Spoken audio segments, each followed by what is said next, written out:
भगत सिंह ये एक ऐसी शख्सियत है, उनसे एक अंग्रेज ने, उन पर मुकदमा चल रहा था, तो भरे कोर्ट में भगत से कहते हैं, this people ruled you for more than 800 years. इन्होंने तुम पर 800 साल हुकूमत की, तुमने कभी बम नहीं फेंका। हमें आए 150 साल हुआ है और सेंट्रल लेजिस्लेटिव असेंबली में भगत सिंह तुमने बम फेंक दिया। भगत सिंह मुस्कुरा के कहते हैं, सर बम में ना छर्रा था ना केमिकल थे, हम आपको मारना नहीं चाहते थे। जज ने कहा तो फिर बम क्यों फेंका? कहा बहरों को सुनाने के लिए धमाके की जरूरत होती है। भगत सिंह से कहा कि 800 साल इन्होंने तुम पे राज किया, कभी बम नहीं फेंका। कहा सर कैसा राज किया? ऐसा राज किया कि हमारे देश का नाम सोने की चिड़िया पड़ गया। ये सोने की चिड़िया की चहक है जो आपको 7 समुंदर दूर से खींच कर लाई।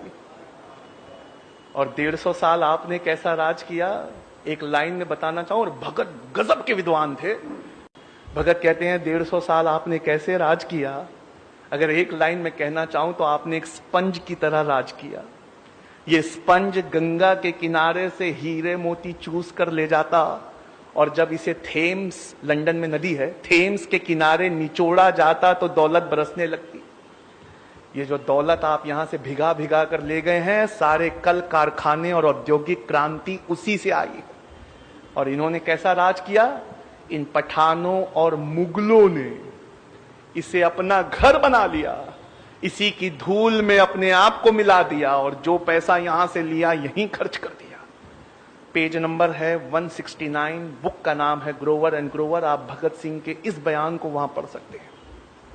वीर सावरकर कहते हैं कि क्या आप जानते हैं 1857 में सबसे बड़ा, जिसका सबसे बड़ा नुकसान हुआ वो कौन था?